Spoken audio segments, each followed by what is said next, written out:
Welcome to HomeBuddy TV Vlog.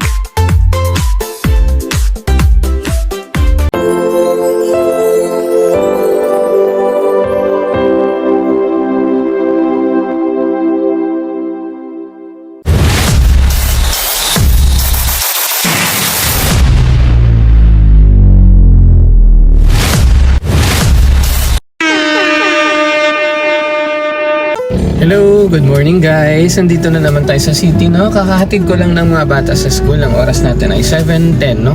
Papunta ako dun sa Boulevard, sa May People's Park, no? Sa Baybay Beach. Pero daan tayo muna dito sa Paning Food House, no? Masarap yung kainan dito, guys. Alam mo, dinadayo siya ng mga ng mga tao, no? Kahit yung mga nakasasakyan, no? May mga din dito pumupunta, guys, kasi masarap yung luto at saka mura. So ayun guys, kakain muna tayo. Pakita ko sa inyo yung kainan pala, guys, para makita nyo kung ano yung kainan. Simpleng lang. So, ayan siya, guys. Yan yung Paning Food House, no? Masarap yung luto niya kasi, guys. At tapos mura. So less than 100 pesos, dalawa na yung ulam mo, no? So okay na okay siya. Tapos na tayong kumain, no?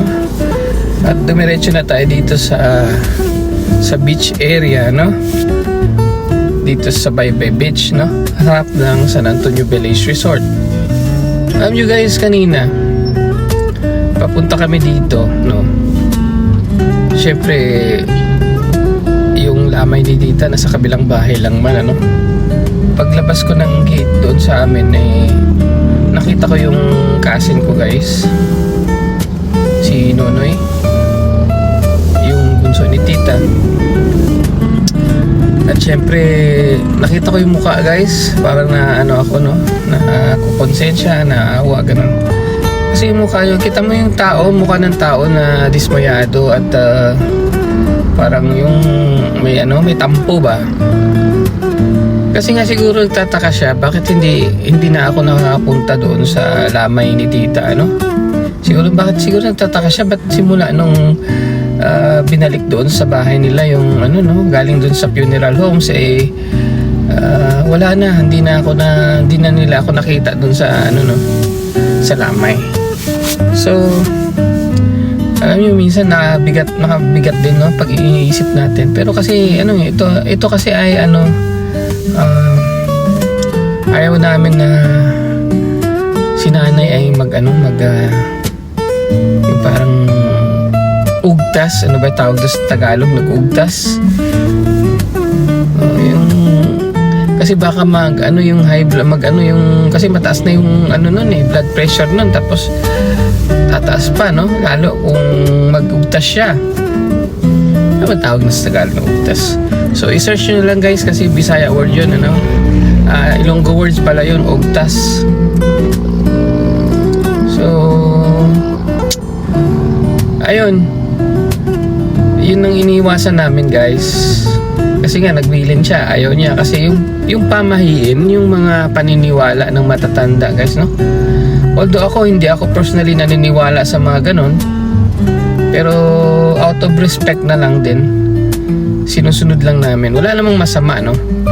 Yun lang masama kay nagtatampo yung kamag-anak namin sa amin. Siguro lang kasi hindi naman sila nagsasalita, wala naman sinasabi, pero yung itsura, no, yung aura, yung mata, pag nakatingin kasi kanina, nakita niya ako na dumaan, naman siya, nagkaway ng konti, pero iba yung aura, no, parang dismayado, parang may something na nagka-question mark dun sa ulo niya, no, siguro. Ba't kaya? So kasi mga kabataan ngayon hindi naman naniniwala sa ganun, Kasi sinunay mas bata pa sa akin, wala talaga yung mga kaalam-alam dun sa mga pamahiin na ganyan, no? Pero si nanay, dahil lumaki sa mga ganyang paniniwala, mahirap nang baliin, guys, kasi matanda na, guys, no? Hindi na natin pwedeng turuan yan, no? Magagalit lang yan pag tinuturuan natin, no? Sila lang yung may karapatang magturo kasi sa edad nila parang feeling nila siguro entitled na sila yung Lalo na under tayo sa kanila kasi mga anak lang tayo guys, no? So kami naman bilang respeto sa magulang, kahit na ako personally hindi ako sang-ayon doon, hindi ako naniniwala sa mga pamahiin, sinusunod ko na lang guys, no? Pero nag-iisip pa rin ako ng paraan, no? Nag-iisip ako ng paraan kung paano akong mabalansi ko ng mga bagay-bagay na hindi naman magtampo, no? Kasi ako, gusto ko talagang pumunta sa lamay. Yung problema, baka malaman ni nanay, nagsabi na siyang ganun, tapos magtampo, no? Magalit, no? Magtampo. Yun siguro yung ugtas, no? Magtampo na nagagalit at tampo, yun yung combination, no? Ng ugtas, no? So, ayun, ayaw kong mangyari yun kasi baka naman mag-cause pa yun ng hypertension sa kanya at mag high blood pa siya, imbis na isang beses siya na stroke, baka ma-stroke siya balik, mahirap na, no? So ako naman nag-iingat. Ayaw kong malaman niya na pupunta ako doon o magpupunta kami doon para hindi na siya magalit, no? Hindi na siya magtampo, magalit or ugtas kung sa sa Ilonggo words, no? So yun guys, sana makaisip ako ng paraan kasi sabi ko, iniisip ko nga na lang ako sa simbahan, no? Magbigay na lang ako ng sobre doon, tapos ipaano ko na lang yung i-announce mo na ito, bigay mo doon, this mass is offered sa soul ni Mercedita, ganun, something ganun. Gusto kong magbigay na lang ng pera doon sa sa simbahan, sa misa, para ma-mention, no? Or yung misa ma-offer sa katahimikan ng ng kaluluwa ni tita, no? Yun siguro yung pinakamagandang naisip ko rin. At maliban doon, siguro baka pwede rin na kaming magpadala ng bulaklak, bulaklak sa lamay, no? Kasi or siguro sa libing na lang ako mag-attend. Pero hindi ako sasama sa libing, no? Doon lang ako sa simbahan siguro. Para kasi 'di ba kung may mga espiritu man na masasama o pinag-iisipan nila na may masamang espiritu base sa pamahiin ng matatanda, siguro naman sa simbahan walang espiritong sasamang masama kasi banal naman siguro 'yun, no? Para sa kahit sino man ng matatanda na paniniwala, hindi talaga sasama siguro yun doon. Sa tingin ko lang, kung naniniwala sila na banal ang simbahan, ay malamang sa malamang hindi talaga sasama doon kung ano mga espiritu yung masama na kumapit doon sa patay, na dala-dala or sumasama doon sa namatay, no? So malamang pag pumasok sa simbahan yung patay, maghintay lang yung masamang espiritu doon sa labas siguro. Ayaw, di ma! Joke lang yun. Kasi mga pamahiin, hindi talaga hirap paniwalaan yung mga ganyan kasi walang scientific basis, walang scientific basis. Ang scientific basis lang yan pag nag-attend ka siguro sa mga ganyan, ang daming tao, mga crowded, siyempre kung ano-ano yung mga sakit ng iba, mahahawa ka. Yun siguro may scientific basis, Pero para iwas na lang din sama ng loob, hindi sasama ang loob ng nanay namin, hindi magtatampo, hindi magugtas, hindi siya mapapahamak, no? Kasi hindi pa siya tuloy naggaling guys, kailangan pa namin nga siyang i-rehab para manumbalik yung lakas ng katawan niya, no? So sa kanya, paniniwala niya, maaring magkaroon ng epekto sa kalusugan niya pag pumupunta kami doon sa lamay at baka masama yung masamang espiritu nga at mapahamak siya. At takot siya guys. Alam mo naman si nanay, takot kahit sa injection dati pa hindi niya ipapacheck up So lalo na ngayon sa pamahiin niya, malakas ang kanyang paniniwala na gano'n. So para na lang din hindi siya mag-ugtas, para hindi na rin siya magtampo, hindi na siya mag-alala, hindi na kami pumupunta guys. Yun nga lang, sabi ko nga, naawa ako dun sa cousin ko guys, kasi yung mata niya, yung aura niya kanina nung nakatingin sa akin, may halong tampo at may halong yung naghahalo yung kanyang pagtataka. So ayun guys, punta muna tayo sa beach. Na tama na muna yung ganun mga sentimental na mga emotional na mga pag-uusap. Doon na muna tayo sa beach mag-unwind ng konti. Napakalakas pa rin pala ng hangin guys, ano? Ayan. Malakas ang hangin. Marami naliligo ngayon. Ayan. Iniwan lang nila yung kanilang mga gamit doon sa ano. Ayan. Tapos andun sila naligo sila guys. Ayan.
Kanina pa tayo nag-walking dito, no? Ang masarap lang kasi walang init, guys. At mahangin ng konti, no? Actually, medyo malakas ng konti yung hangin. Ang oras ay 8:35, no? Pero alam nyo, makulimlim naman. Kaya okay lang maglakad-lakad, ano? Hindi mainit. Hindi masakit yung init.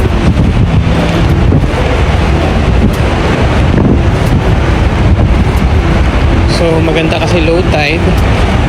Ayan, tingnan nyo. Ayan, malapad yung pwede nating pag lakaran, no? Doon tayo galing sa kabila kanina. Ayan, no? Daming tao din, no? Naglalakad-lakad, no? May mga matatanda naglalakad, guys. Tapos na tayo maglakad-lakad dun sa beach area, no? Pupunta na tayo sa sa tambayan natin doon sa airport. Doon tayo magpahinga kasi maaga pa naman, 8:45. Mamaya hanggang 11:30 pa tayo kasi may tutorial yung bata ngayon, Wednesday.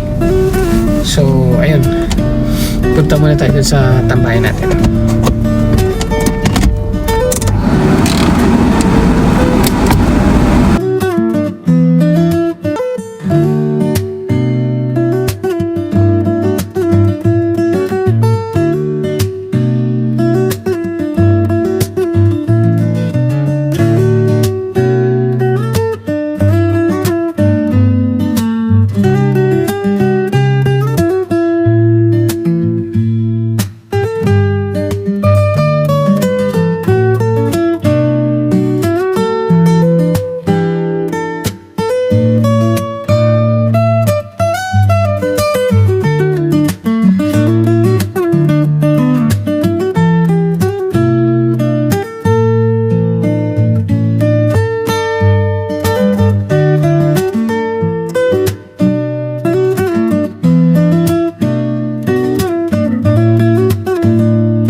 ambulance ay nakapwesto na doon sa pinagpapwestohan natin madalas, ano? So, hayaan na natin, aalis man din yan. Papahinga lang sigurong konti, no? Baka mahinatid na pasyente dun sa Capiz Memorial kasi malapit lang dito, guys. Tapos dito na muna nagpahinga at maya-maya alis to. So, lilipat na lang tayo mamaya doon, no? Kasi maganda doon, guys, maano talaga doon, malilim doon na part. Malaki yung ano ng puno doon, no? So, maka-covered talaga yung buong sasakyan, hindi siya mainitan, guys. O di okay naman dito sa pwesto natin. Malilim din naman, pero mas malilim kasi doon. So okay guys, dito lang muna tayo. Magpahinga muna tayong konti, no?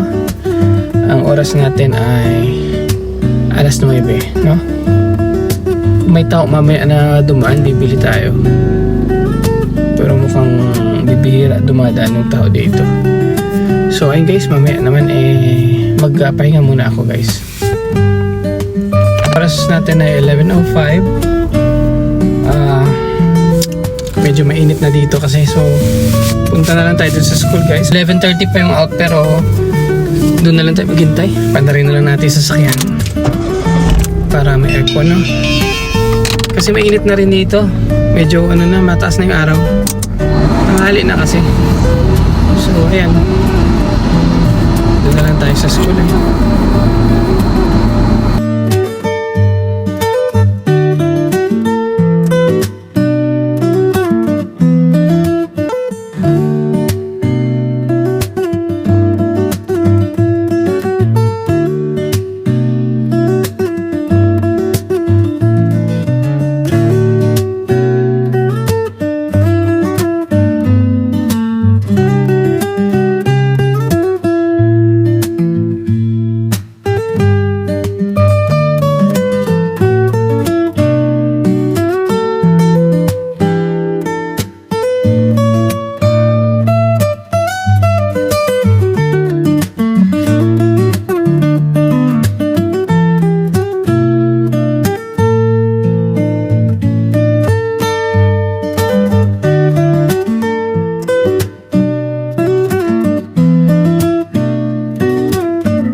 guys, medyo maaga tayo, no?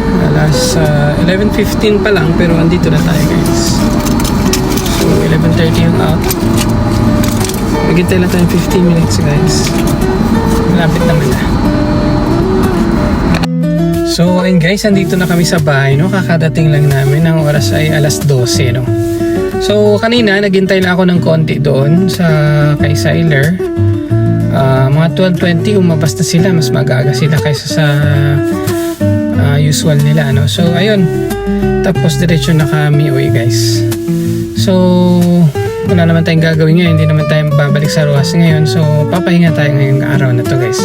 So ayun, thank you so much for watching guys. Bye bye.